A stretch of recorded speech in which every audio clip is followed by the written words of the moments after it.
శ్రీ గురుభ్యో నమః. నారాయణం నమస్కృత్య నరం చైవ నరోత్తమం దేవీం సరస్వతీం వ్యాసం తతో జయముదీరయేత్. అస్మద్గురుచరణపాదారవిందాభ్యాం నమః.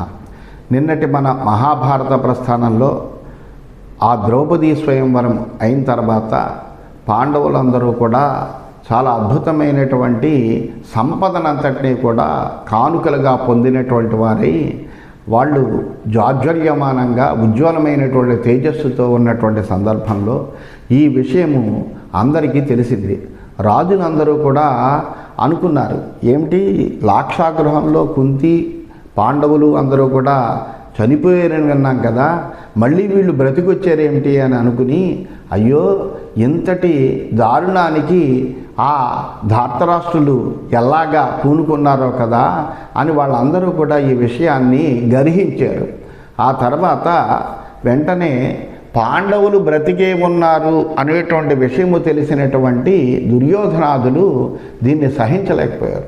దాంతో శకుని, కర్ణుడు, దుర్యోధనాదులు కలిసి ఒక గొప్పదైనటువంటి దురాలోచన చేయడం కోసమని రహస్యంగా సమావేశమయ్యారు. సమావేశమైనటువంటి సమయంలో శకుని ఈ విధంగా వాళ్ళకి ఉద్బోధ చేస్తున్నాడు. కచ్చిత్ శత్రు కర్షణీయ పీడనీయస్తథాపర ఉత్సాదనీయా కౌంతేయా సర్వే క్షత్రస్య మే మతాః. ఒక శత్రువు అనేటువంటి వాడు దుర్బలుడిగా చేయదగినటువంటి వాడు. శత్రువు కాబట్టి వాడిని దుర్బలుడిగా చేయాలి ఎప్పుడు కూడా. అలాగే పీడింపదగినటువంటి వాడు కూడా అవుతాడు వాడు. కానీ పాండవులను చూస్తుంటే వీళ్ళు సమస్తమైనటువంటి క్షత్రియులకి కూడా నాశనం చేయగలిగినటువంటి పరాక్రమం కలిగినటువంటి వాళ్ళుగా కనిపిస్తున్నారు. అక్కడ ఉన్నటువంటి రాజులందరినీ కూడా వీళ్ళు మరి జయించి నిరోధించి ద్రౌపదిని వివాహం చేసుకున్నారు కదా. ఏవం పరాజితా సర్వే యది యూయం గమిష్యథ అకృత్వా సంవిధం కాంచిత్ తత్ వహ తప్యత్య సంశయం. మీరు ఈ విధంగా పరాజితులయ్యి ఉన్న తర్వాత ఇప్పుడు కూడా పాండవుల వినాశనానికి తగిన విధంగా ఒక యుక్తిని కనుక మీరు పన్నకపోతే నిస్సందేహంగా ముందు ముందు చాలా బాధపడాలి. అందులో ఏ విధమైనటువంటి సందేహం లేదు. ఎందుకంటే వాళ్ళ యొక్క బలము వృద్ధి పొందిపోతూ ఉంటుంది వరుసగా విజయాలు రావడం చేత. అందువల్ల ఇప్పుడే సరైనటువంటి విషయాన్ని ఆలోచించాలి. అయం దేశశ్చ కాలశ్చ పాండవోద్ధరణాయ నచే దేవం కరిష్యధ్వం లోకే హాస్యా భవిష్యథ. సమూలంగా పాండవుల్ని నాశనం చేయడానికి ఇదే సరైనటువంటి సమయం, అలాగే ఇదే తగినటువంటి ప్రదేశం కూడాను. ఇప్పుడు కనుక మనం ప్రతిక్రియను కనుక చెయ్యకపోతే నలుగురిలో నవ్వులు పాలైపోతామయ్యా. ఏమేతే సంశ్రితా వస్తుం కామయంతే చ భూమిపం సో అల్పవీర్య బలో రాజా ద్రుపదో వహిమతో మమ. అయితే ఈ పాండవులందరూ కూడా ద్రౌపదుని యొక్క ఆశ్రయంలో ఉన్నారు ఇవాళ. అందువల్ల ద్రౌపదుడి యొక్క ఆశ్రయాన్ని కోరుతున్నారు కాబట్టి, ద్రౌపదుడి యొక్క ఆశ్రయాన్ని పాండవులు కోరుతున్నారంటే అతడు మహాబలపరాక్రమవంతుడైనటువంటి వాడు, మనందరినీ కూడా జయించగలిగినటువంటి వాడని నేను అనుకోను. బలపరాక్రమాల్లో ఆ ద్రౌపదుడు అల్పుడైనటువంటి వాడిగానే నేను భావన చేస్తున్నాను. యావదేతాన్న జానంతి జీవతో వృష్ణి పొంగవా చైద్యస్య పురుష వ్యాఘ్ర శిశుపాల ప్రతాపవాన్.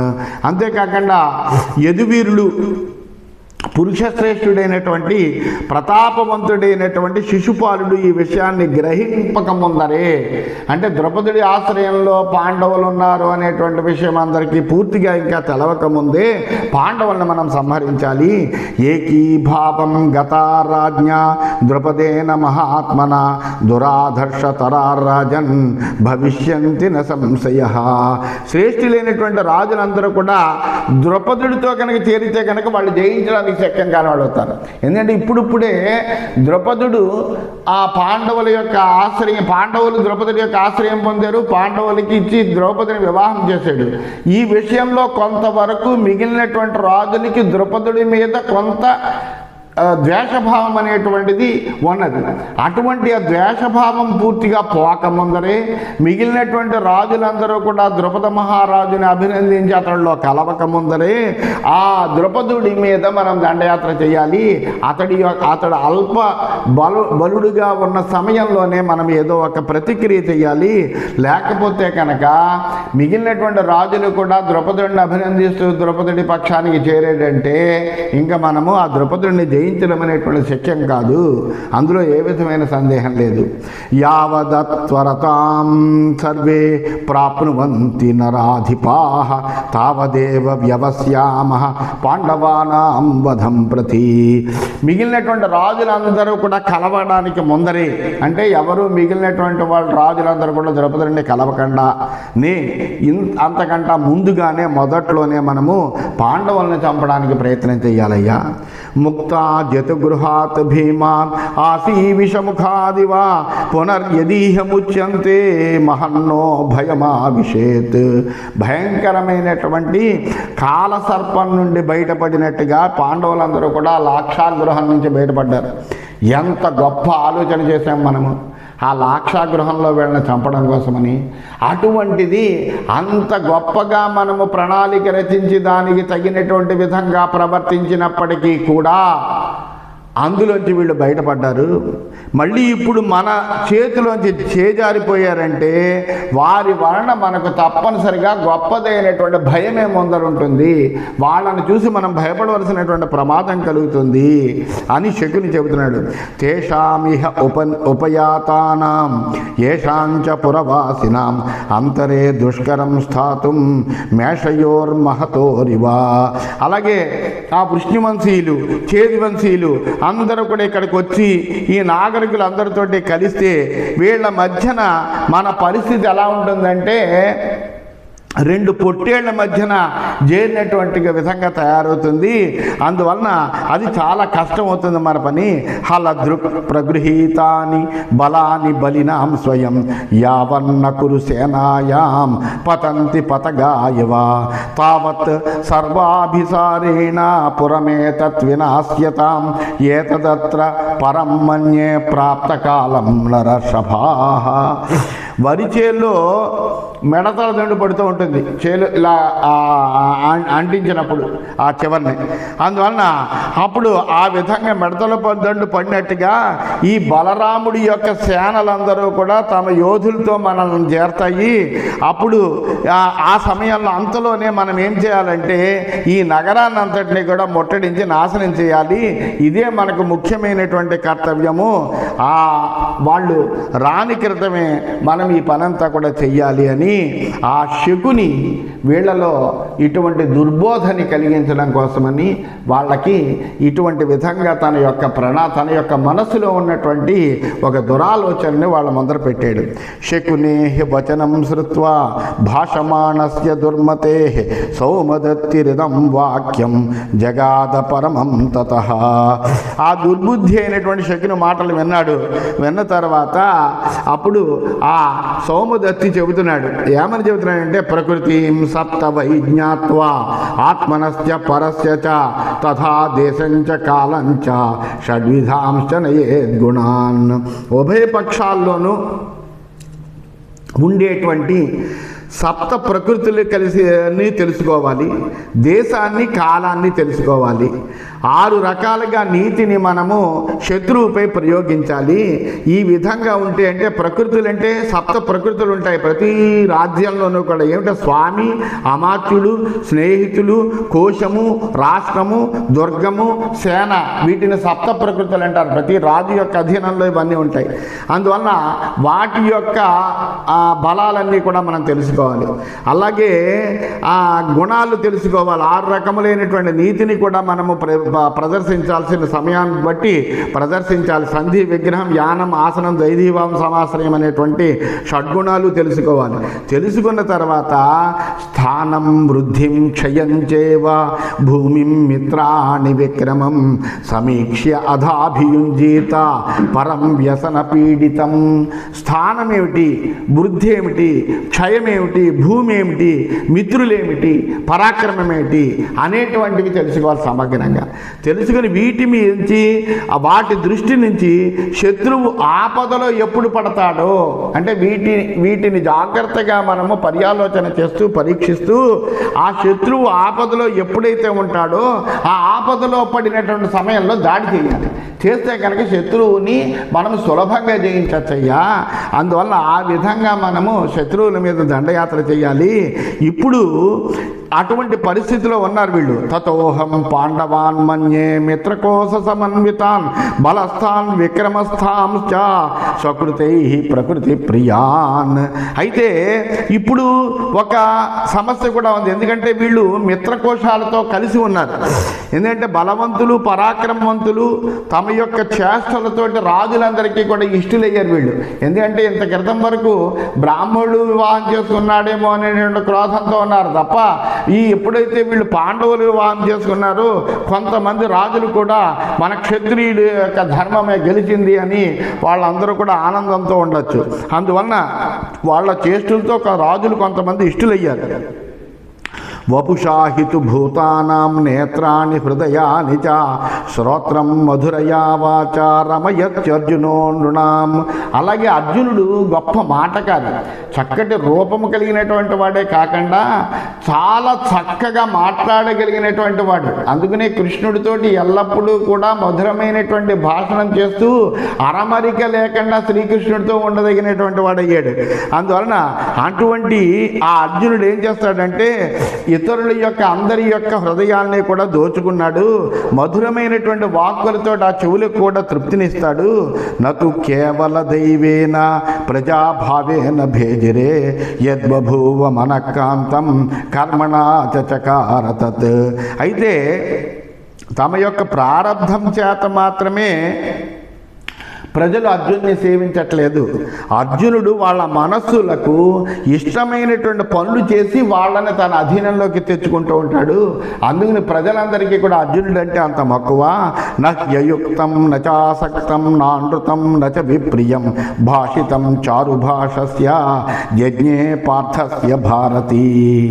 అలాగే ఆ పార్థుడి యొక్క భారతి అంటే ఆ అర్జునుడి యొక్క మాటలు ఇట్లా ఉంటాయంటే ఎప్పుడు అయుక్తంగా ఉండవట, అలాగే ఎప్పుడు ఆసక్తి రహితంగా కూడా ఉండవట, ఎప్పుడు కూడా అసత్యంగా ఉండవట, ఎప్పుడు కూడా అప్రియంగా ఉండవట.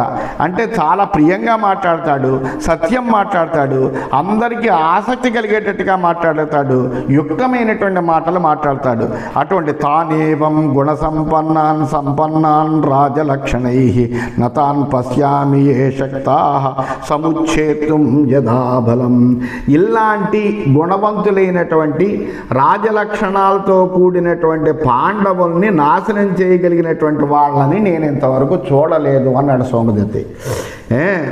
ఎందుకంటే వాళ్ళు ఇప్పుడు మెల్లమెల్లగా అందరి యొక్క మనస్సుల్ని గెలుచుకున్నటువంటి వాళ్ళు అయ్యారు. వాళ్ళ పరాక్రమములతో అవ్వచ్చు, వాళ్ళ మాటలతో అవ్వచ్చు, వాళ్ళ యొక్క రూపములతో అవ్వచ్చు, వాళ్ళ యొక్క పరాక్రమ విన్యాసముల చేత కూడా కావచ్చు, అలా అయ్యారు. ప్రభావ శక్తిర్ విపుల మంత్రశక్తిశ్చ పుష్కల తథైవ ఉత్సాహ శక్తిశ్చ పార్థేషు అభ్యధికా సదా. వాళ్ళలో చక్కటి ప్రభుశక్తి ఉంది, అట్లాగే మంత్రశక్తి కూడా ఉంది వాళ్ళకి. అలాగే మంచి ఉత్సాహం ఉంది వాళ్ళకి, ఉత్సాహ శక్తి ఉంది.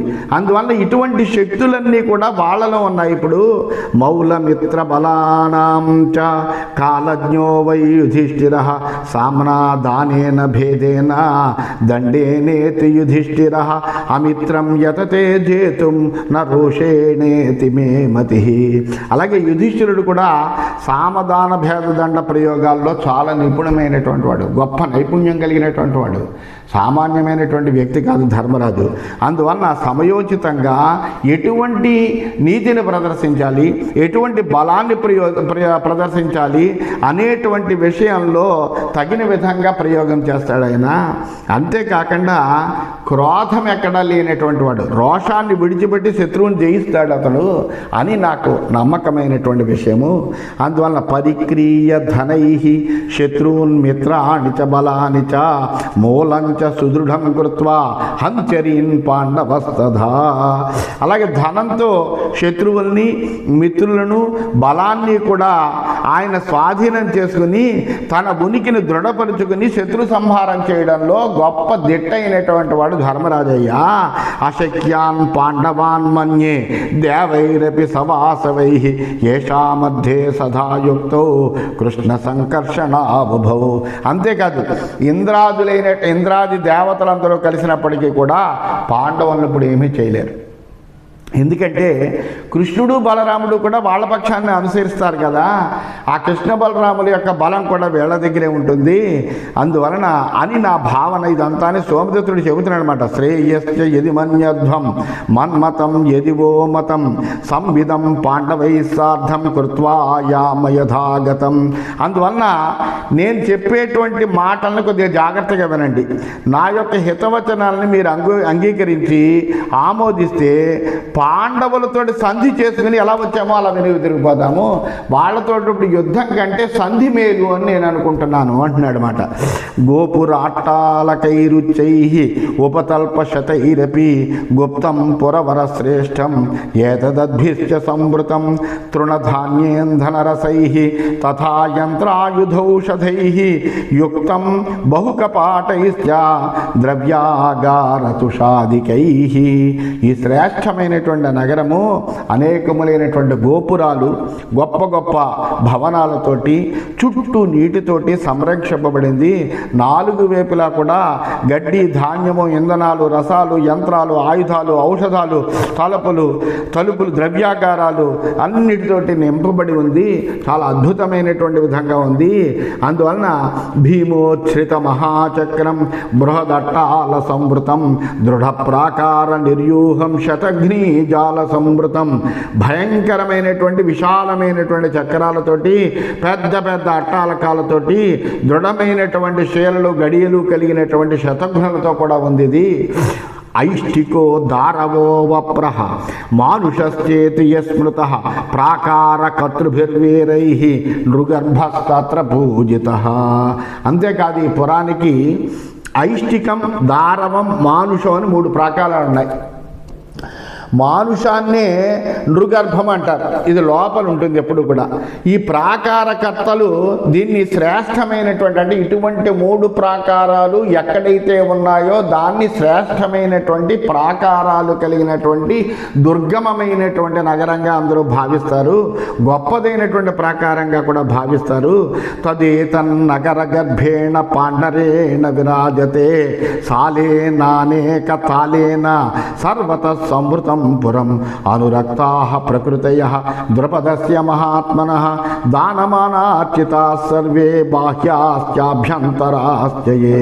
ఈ విధంగా ఈ నగరం అంతా కూడా తెల్లటి నరగర్భంతో చక్కగా ప్రకాశిస్తుంది. గొప్పవైనటువంటి తాటి చెట్ల ప్రమాణంతో, అంటే చాలా పొడవైనటువంటి సాల వృక్షాలతో సంరక్షింపబడుతుంది ఇది. ప్రజలు, ప్రకృతులు అన్నీ కూడా ద్రౌపదిని పట్ల చాలా అనురాగం కలిగి ఉన్నాయి. ఎందుకంటే అన్నీ కూడా ఇప్పుడు ద్రౌపదుడికి అనుకూలంగా ఉంది వాతావరణం అంతా కూడా. బయట లోపల కర్మచారులు అందరూ కూడా దానమానాలచే అందరూ పూజింపబడ్డారు. అందరూ కూడా రాజు అంటే ఇష్టుడిగా ఉన్నారు. అందువల్ల ప్రతిరుద్ధాన్ యమాన్ జ్ఞాత్వా రాజభిర్భీమ విక్రమై ఉపస్థాస్యంతి దాసార్హాః సముదగ్రోచ్ఛ్రితాయుధాః. అలాగే పాండవులు కూడా ఈ విధంగా మొట్టెంపబడ్డారనే విని, అంటే ఈ వీళ్ళందరి చేత, మిగిలిన రాజుల చేత వీళ్ళు ముట్టడింపబడ్డారు అనేటువంటి విషయం విని యాదవ శ్రేష్ఠులందరూ కూడా ఏం చేస్తారంటే ప్రచండమైనటువంటి శస్త్రాస్త్రాలతో మన మీద పడతారు. ఎందుకంటే యాదవులందరూ కూడా ఈ పాండవులు అంటే అభిమానం కలిగినటువంటి వాళ్ళు కాబట్టి వాళ్ళందరూ కూడా మనమే పడతారు. తస్మాత్ సంధిం వయం కృత్వా ధార్తరాష్ట్రస్య పాండవై స్వరాష్ట్రమేవ గచ్ఛామః యద్యాప్తవచనం మమ. అందువల్ల నా మాటలు కనుక మీకు రుచిస్తే, నేను చెప్పేటువంటి నేను అన్నీ కూడా పరిశీలన చేసి నా మనస్సుకి తగిన విధంగా ఆలోచన చేసి మీకు చెప్తున్నాను. ఇందులో యథార్థమైనటువంటి విషయమే మీకు చెబుతున్నాను. అందువలన ఈ మాటలు మీకు కనుక రుచిస్తే దుర్యోధనుడికి పాండవులతోటి సంధి చేద్దాం మనం. వాళ్ళిద్దరి మధ్య కూడా సంధి చేసి మన దేశానికి మనం పోతాము. ఈ ఏతన్ మమ మతం సర్వై క్రియతాం ఎదురోచతే ఏతద్ది సుకృతం మన్యే క్షేమం చాపమక్షితాం. ఇది నా అభిప్రాయము. మీరందరూ ఆదరిస్తే మంచిది, రాజులందరికీ కూడా క్షేమం కూడా. అందువల్ల ఈ ఉత్తమమైనటువంటి కర్తవ్యాన్ని నేను బోధించాను అన్నాడు సోమదత్తి. వృత్తే స్వయంవరే చైవ రాజాన సర్వయేవతే యథాగతం విప్రజగ్ముః విదిత్వా పాండవాన్ మృతాన్. స్వయంవరం పూర్తయిన తర్వాత రాజులందరూ కూడా ద్రౌపది పాండవుని వరించింది అని తెలిసి వచ్చిన వారు వచ్చినట్టుగానే వెనక్కి తిరిగి వెళ్ళసాగారు. అథ దుర్యోధనో రాజా విమనా భ్రాతృభిः సహ అశ్వత్థామ్నా మాతులేన కర్ణేన చ కృపేణ చ వినివృత్తో వృతం దృష్ట్వా ద్రౌపద్యా శ్వేతవాహనం తంతు దుశ్శాసనో వ్రీడన్ మందం మందమివాబ్రవీత్. ఆ అర్జునుని ద్రౌపది వరించడం చూచి దుర్యోధనుడి యొక్క మనస్సు వికలమైపోయి అశ్వత్థామ, శకుని, కర్ణుడు, కృపులతో రాజధానికి తిరిగి వచ్చాడు. అయితే అక్కడ దుశ్శాసనుడు ఆ అతన్ని చూసి సిగ్గుపడి మెల్లగా ఈ విధంగా పలికేట. యజ్జసౌ బ్రాహ్మణో న స్యాత్ విందేత ద్రౌపదీం న సహ నహితం తత్వతో రాజన్ వేద కశ్చిద్ ధనంజయం. సోదరా, అర్జునుడు బ్రాహ్మణ వేషం ధరించినందువలన ద్రౌపదిని పొందగలిగాడు. అందువలన అతడిని అర్జునుడని ఎవరు గుర్తించలేకపోయారు. అందువలనే అతడు వెంటనే లేచి అక్కడ ఆ లక్ష్యాన్ని ఛేదించి ద్రౌపదిని పొందగలిగాడు. అందువలన దైవంచ పరమం మన్యే పౌరుషంచాప్యనర్ధకం ధిగస్తు పౌరుషం తాత ధ్రియంతే యత్ర పాండవాః. అందువలన నేను ఏమనుకుంటున్నానంటే అదృష్టం అనేటువంటిదే గొప్పదని భావిస్తున్నాను.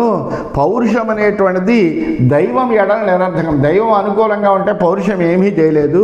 అందువలన ఇంతవరకు పాండవులు బ్రతికినందున మనం ఏమి చేసుకోవాలంటే మన పౌరుషాన్ని నిందించుకోవాలి. ఎందుకంటే మనము సరిగ్గా ప్రణాళికని ప్రయోగించలేకపోయాము, ప్రయోగంలో మనం విఫలమయ్యాము.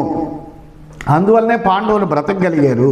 అందువలన అంటే ఏంటి, మన పురుషకారం ఏదైతే ఉందో అది పాండవుల యొక్క అదృష్టం ముందర ఇది చాలా చిన్నదైపోయింది.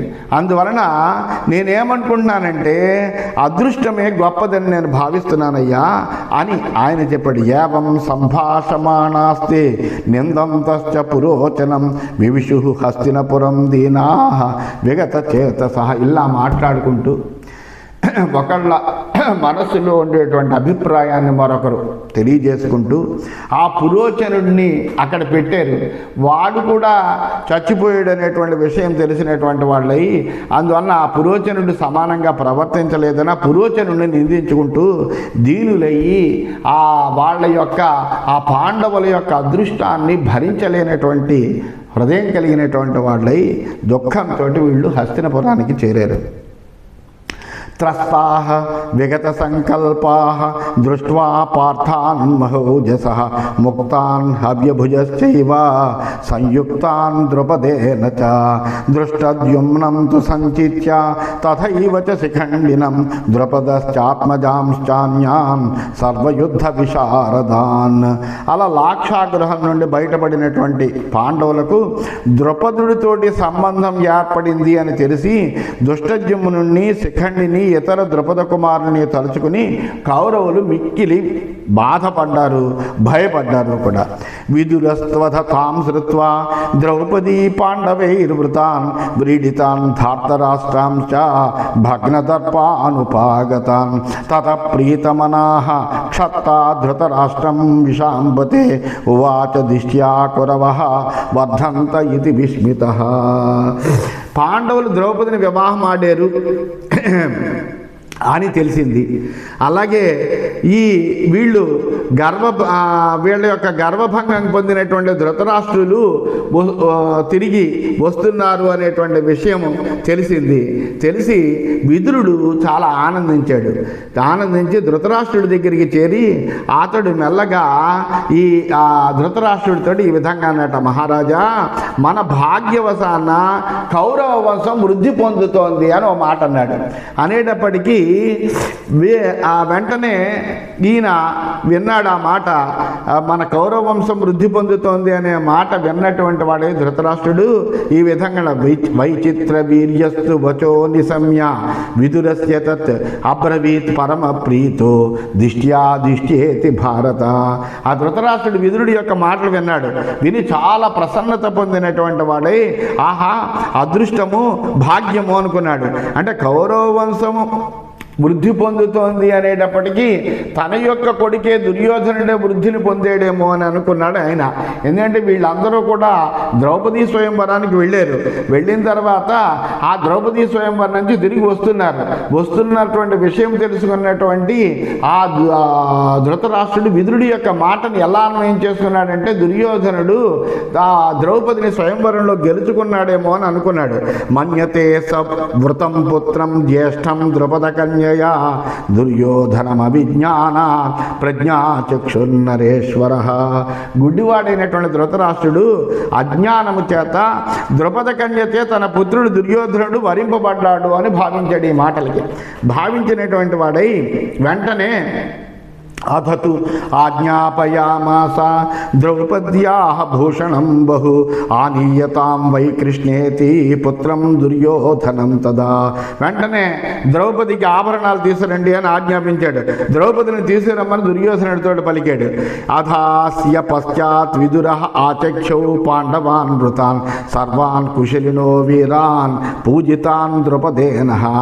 వెంటనే వెనకాల నుంచి విదురుడు ద్రౌపది పాండవుల్ని వరించింది అయ్యా, వాళ్ళందరూ కూడా పాండవులందరూ కూడా క్షేమంగా ఉన్నారు, వాళ్ళందరూ కూడా ద్రుపద మహారాజు చేత గౌరవింపబడ్డారు, అందువల్ల కురువంశం వృద్ధి చెందింది అనే మాట నేను అన్నాను అని ఆ విషయాన్ని ధృతరాష్ట్రుడికి చక్కగా తెలిసేటట్టుగా మళ్ళీ వివరించి విదురుడు చెప్పేటప్పటికీ ఒక్కసారిగా తేషాం సంబంధినశ్చాన్యాన్ బహూన్ బల సమన్వితాన్ సమాగతాన్ పాండవేయైః తస్మిన్నేవ స్వయంవరే. అలాగే ఆ స్వయంవరంలో వాళ్ళ బంధువులను సైనిక శక్తిని కలుసుకోవడానికి వచ్చినటువంటి వాళ్ళని గూర్చి కూడా ధృతరాష్ట్రునికి విదురుడు చక్కగా తెలియజేశాడు. ఏతచ్ఛ్రుత్వాతు వచనం విదురస్య నరాధిపః ఆకారచ్ఛాదనార్థంతు దిష్ట్యేతి చాబ్రవీత్. అయితే ఇంత క్రితము దుర్యోధనుడే ద్రౌపదిని వరించాడు అని ఆనందపడ్డాడు పాపము ధృతరాష్ట్రుడు. పాండవులు లాక్షాగృహంలో చచ్చిపోయారనేటువంటి భావంతో ఉన్నాడు ఇంతవరకు కూడా.